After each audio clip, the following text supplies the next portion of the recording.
স্পিডে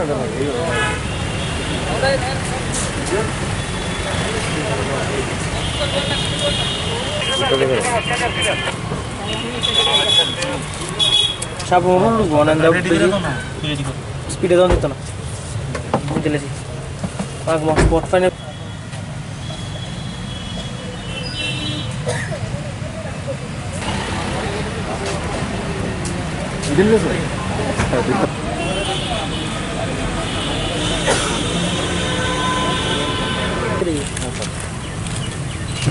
স্যার একটু এদিকে, স্যার একটু এদিকে থাকেন। আর সাইডে এদিকে থাকেন। সবাই কিছু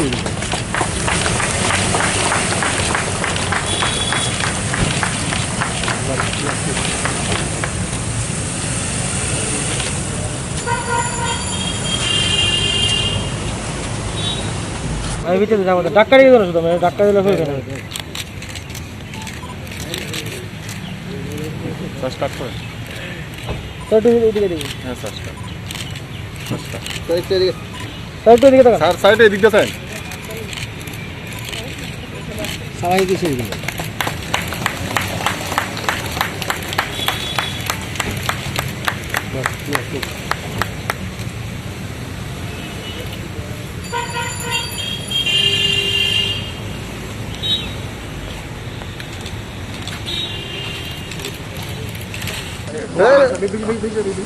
এই বেশি এবার গাড়িটা বেশি এবার না না ব্যাগে দিতে হবে।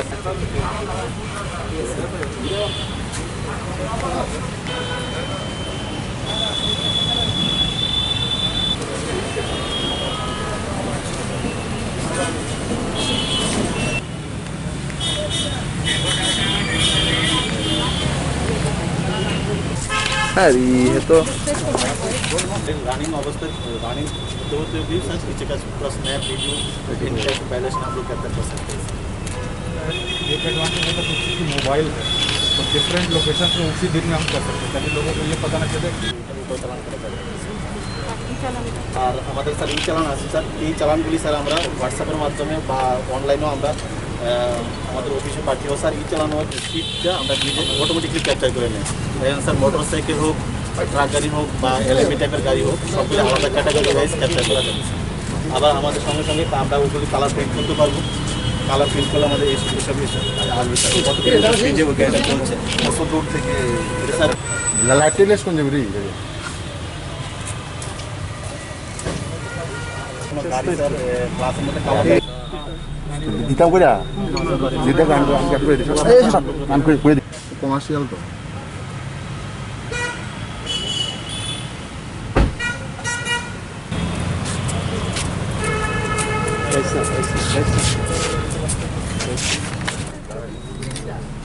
স্যার এদিক দিয়ে একটু দেন স্যার।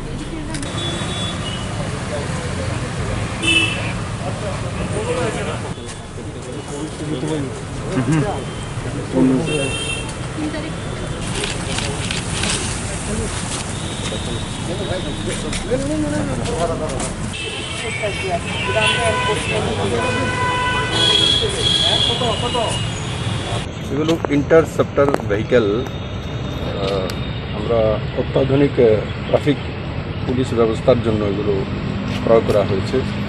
পুলিশ মডার্নাইজেশন ফান্ড থেকে সেটা আসে। ত্রিপুরাতেই প্রথম এই অত্যাধুনিক স্পিড মিটারের সঙ্গে সঙ্গে স্পিড কন্ট্রোল করা, দেখা, 500 থেকে 550 মিটার দূর থেকে সমস্ত গাড়ির নাম্বার প্লেট সহ ডে নাইট ক্লিয়ারিটির সঙ্গে চলে আসা, তার মধ্যে ই চালান, তার মধ্যে ড্রিঙ্ক অ্যান্ড ড্রাইভ, ড্রিঙ্কিং করা হলে তার চেক করার জন্য ব্যবস্থা, সে সবগুলো অত্যাধুনিক পদ্ধতি তার মধ্যে রয়েছে।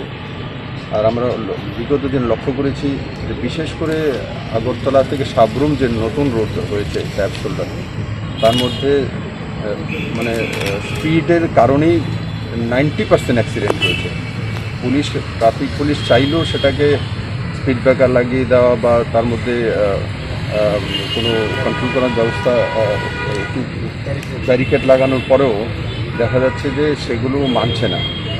তো এখন তার মাধ্যমে সেটা আমরা নিশ্চিত কন্ট্রোল করতে পারবো, কারণ এটা ই চালান হবে আর সঙ্গে সঙ্গে হোয়াটসঅ্যাপ করে তার কাছে পৌঁছে দেওয়া হবে।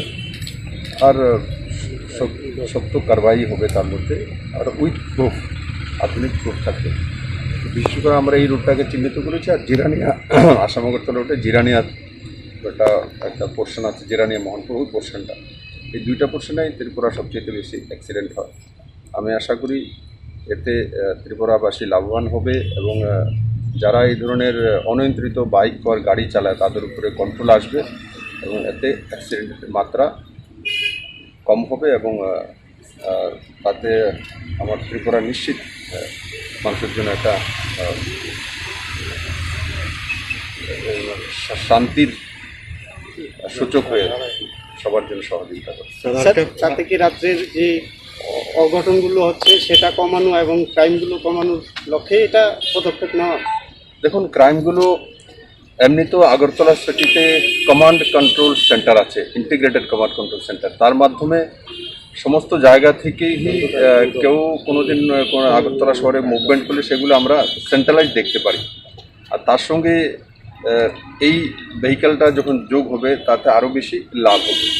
আর এমনি তো আজকের দিনে ত্রিপুরাতে ক্রাইম রেট কমেছে, আগরতলা সিটির ক্রাইম রেট কমেছে উইথ প্রুফ।